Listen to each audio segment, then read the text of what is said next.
ವಿಜಯ ಸ್ಕಾಂದಾವರ ಎಪಿಗ್ರಾಫಿಯ ಕರ್ನಾಟಕದ 24ರಲ್ಲಿ ಇದು ದಾಖಲಾಗಿದೆ ಶಾಸನದಲ್ಲಿ. ಕುಣಿಗಲಿನ ಇನ್ನೊಂದು ಹೆಸರು ವಿಜಯ ಸ್ಕಾಂದಾವರ, ಅಂದ್ರೆ ವಿಜಯವನ್ನು ಗಳಿಸಿದಂತ ಸೈನ್ಯ ವಿಶ್ರಾಂತಿ ಪಡಿತಿದ್ದಂತ ಜಾಗ ಅಂತ. ಬರೀ ಒಂದು ದೊಡ್ಡ ಕೆರೆಯನ್ನು ಕಟ್ಟಿಸಿದ್ರು, 3 ನದಿಗಳಲ್ಲಿ ಸೇರುತ್ತಂತೆ, ನಿಮ್ಗೆಲ್ಲ ಗೊತ್ತಿದೆ. ಆ ಕೆರೆಯ ನೀರು ಸ್ವಲ್ಪ ಔಷಧಿಯ ಗುಣ ಇದೆ ಅಂತ ಹೇಳಿ ಸೈನಿಕರನ್ನೆಲ್ಲ ಕರ್ಕೊಂಡ್ಬಂದು, ಗಾಯಗೊಂಡ್ರು ಸೈನಿಕರನ್ನೆಲ್ಲ ಇಲ್ಲಿ ಬಂದು ಅವ್ರಿಗೆ ಟ್ರೀಟ್ಮೆಂಟ್ ಕೊಡಿಸಿ, ಅವ್ರಿಗೆ ಮನೋರಂಜನೆ ಕೊಡಿಸಿ, ಮುಂದೆ ಇನ್ಯಾವ ರಾಜ್ಯದ ಮೇಲೆ ದಂಡೆ ತಗೋಬೇಕು ಅಂತೇಳಿ ಸಿದ್ಧತೆಗಳನ್ನ, ಅಂದ್ರೆ ರಾಜಕೀಯ ಸಿದ್ಧತೆಗಳನ್ನ ಇಲ್ಲಿ ಮಾಡ್ತಾ ಇದ್ರು. ಹೀಗಾಗಿ ಕುಣಿಗಲಿನ ಇತಿಹಾಸ 1300 ವರ್ಷಗಳಿಗೂ ಹಿಂದೆ ಹೋಗುತ್ತೆ. ಅಂತ ಒಂದು ದೊಡ್ಡ ಕೆರೆಗೆ ಸರಿಸಮವಾಗಿ ನಾಡಪ್ರಭು ಕೆಂಪೇಗೌಡರ ಕುಣಿಗಲ್ ವೆಂಕಟಕೃಷ್ಣಾಜಮ್ಮ ಅನ್ನೋ ಹೆಣ್ಣು ಮಗಳು ಇಲ್ಲಿ ಇನ್ನೊಂದು ಚಿಕ್ಕ ಕೆರೆಯನ್ನು ಕಟ್ಟಿಸ್ತಾಳೆ, ಇನ್ನೊಂದು ಅಗ್ರಹಾರವನ್ನ ಕಟ್ಟಿಸ್ತಾಳೆ. ಬಹುಶಃ ಅಗ್ರಹಾರವನ್ನ ನಾವಿಲ್ಲಿ ನೋಡಿದೀವಿ ಕೆಲವು ಬೋರ್ಡ್ಗಳಲ್ಲಿ, KRS ಗೆ ರೋಡ್ ಅಂತ ಹಾಕಿದ್ದಾರೆ. ಅದು KRS ಗೂ ಇದಕ್ಕೂ ಸಂಬಂಧ ಇಲ್ಲ, KRS ಬೇರೆ. ಕುಣಿಗಲ್ ವೆಂಕಟಕೃಷ್ಣಾಜಮ್ಮ ಸಾಗರ ಅಂತ ಇದ್ರ ಹೆಸರು, KVS ಅಂತ ಹೇಳಿ.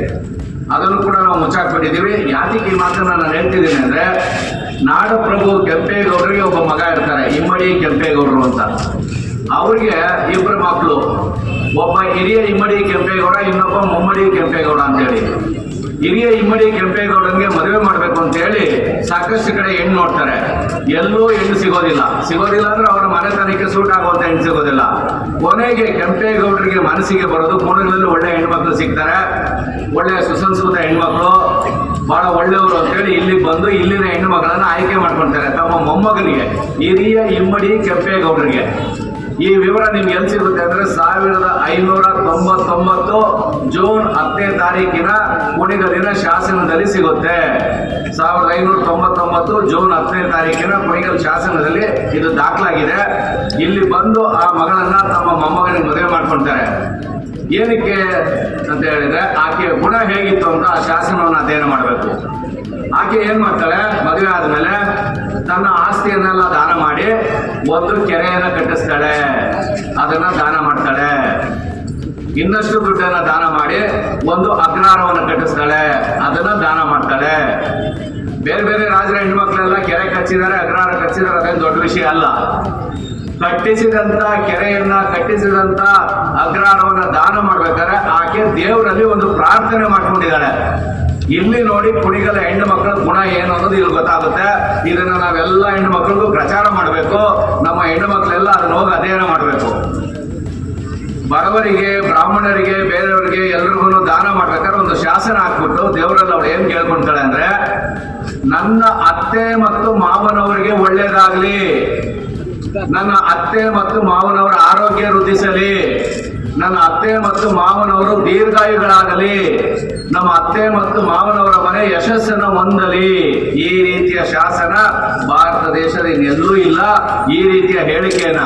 ಯಾಕೆಂದ್ರೆ ಒಬ್ಳು ಸೊಸೆಯಾದಂತ ಹೆಣ್ಣು ಮಗಳು, ಬಹುತೇಕ ನಾವು ತಮಾಷೆಗೆ ಹೇಳ್ತೇವೆ, ಯಾವ ಸೊಸೆನೂ ಕೂಡ ನಮ್ಮ ಅತ್ತೆ ಚೆನ್ನಾಗಿರ್ಲಿ, ಆರೋಗ್ಯವಾಗಿರ್ಲಿ, ಗಟ್ಟಿಮುಟ್ಟಾಗಿರ್ಲಿ, ದೀರ್ಘಾಯುಗಳಾಗ್ಲಿ ಅಂತ ಬಯಸಲ್ಲ. ಎಲ್ಲ ಒಬ್ಬರೊಬ್ಬರು ಬಯಸ್ತಾರೆ, ಇಲ್ಲ ಅಂತ ಹೇಳಲ್ಲ. ಆದ್ರೆ ಬಹುತೇಕ ಸೊಸೆಯರು ಬಂದಿದ ತಕ್ಷಣ ಮೊದಲು ಅವ್ರು ಬೈಯೋದೇ ಅತ್ತೆಗೆ.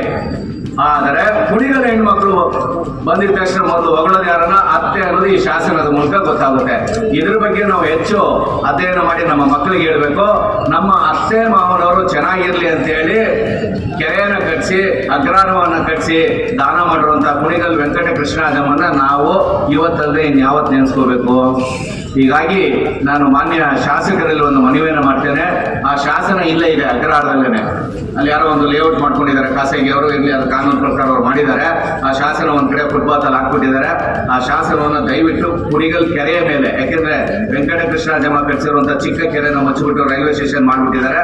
ಆ ಕೆರೆಯ ಮೇಲೆ ಆ ಶಾಸನವನ್ನ ಪ್ರತಿಷ್ಠಾಪನೆ ಮಾಡಿದ್ರೆ, ನಾನು ಎಲ್ಲೆಲ್ಲಿ ಕರ್ನಾಟಕದಲ್ಲಿ ಕೆಂಪೇಗೌಡರ ಬಗ್ಗೆ ಈ ರೀತಿ ಭಾಷಣ ಮಾಡಕ್ ಹೋಗ್ತೀನೋ ಅಲ್ಲೆಲ್ಲರಿಗೂ ಹೇಳ್ತೇನೆ, ನೀವು ನಿಮ್ಮ ಮಗನಿಗೆ ಮದುವೆ ಮಾಡಿದ್ರೆ ನಿಮ್ಮ ಸೊಸೆನ ಮಗನ ಕರ್ಕೊಂಡ್ಬಂದು ಆ ಶಾಸನ ತೋರಿಸಿ. ಆ ನೆಪದಲ್ಲಾದ್ರೂ ನಿಮ್ಮ ಸೊಸೆ ನಿಮ್ಮನ್ನ ಪ್ರೀತಿಸ್ಲಿ, ನಿಮ್ಮ ಮನೆಯಲ್ಲಿ ಶಾಂತಿ ನೆಮ್ಮಲಿ ಅಂತ ಹೇಳ್ತಾ ಇದ್ದೀನಿ. ಹೀಗಾಗಿ ಇನ್ನು ಮುಂದೆ ಜನಗಳು ಇಲ್ಲಿ ಬರ್ತಾರೆ ಆ ಶಾಸನ ನೋಡೋದಕ್ಕೆ. ಅದನ್ನ ಕೆರೆ ಏರಿ ಮೇಲೆ ಪ್ರತಿಷ್ಠಾಪನೆ ಮಾಡುವಂತ ಕೆಲಸವನ್ನ ತಾಲೂಕು ಆಡಳಿತ ಮಂಡಳಿಯವರು ಮಾಡಬೇಕು ಅಂತೇಳಿ ಅವರು ಒಂದು ಮನವಿ ಮಾಡಿಕೊಂಡು, ಮತ್ತೆ ಮತ್ತೊಂದು ಬೆಂಗಳೂರಿನಲ್ಲಿ ಕೆಂಪೇಗೌಡರು 108 ಅಡಿಗಳ ವಿಗ್ರಹವನ್ನ ಅಂತಾರಾಷ್ಟ್ರೀಯ ವಿಮಾನ ನಿಲ್ದಾಣದಲ್ಲಿ ಪ್ರತಿಷ್ಠಾಪನೆ ಮಾಡಿದ್ದಾರೆ. ಬಹಳ ಸಂತೋಷದ ವಿಷಯ.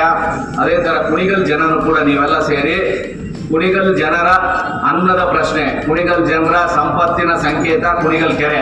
ಕುಣಿಗಲ್ ಕೆರೆ ಇಲ್ಲ ಅಂದ್ರೆ ಕುಣಿಗಲ್ ಬಗ್ಗೆ ವಿಶೇಷ ಏನು ಇರಲ್ಲ ಹೊರಗಡೆ ಜನರಿಗೆ.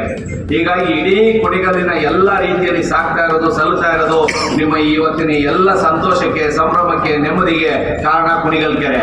ಆ ಕೆರೆಯನ್ನು ಕಟ್ಟಿಸಿದಂಥವರು ಶ್ರೀ ಪುರುಷ ತಲಕಾಡು ಗಂಗರ, ನನ್ನ ಊರಿನ ದೊಡ್ಡ ದೊರೆ ಶ್ರೀ ಪುರುಷ. ಅವನು ಈಗ ಪಟ್ಟಕ್ಕೆ ಬಂದು 1300 ವರ್ಷ ಆಗಿರೋದ್ರಿಂದ ಅವನ ಕನಿಷ್ಠ ಪಕ್ಷ ಒಂದು 130 ಅಡಿಗಳ ಪ್ರತಿಮೆಯನ್ನ ಕುಣಿಗಲ್ ಕೆರೆಯಲ್ಲಿ ನೀವು ಪ್ರತಿಷ್ಠಾಪನೆ ಮಾಡಿದ್ರೆ ಕುಣಿಗಲ್ಲು ಒಂದು ಪ್ರವಾಸಿ ತಾಣ ಆಗುತ್ತೆ.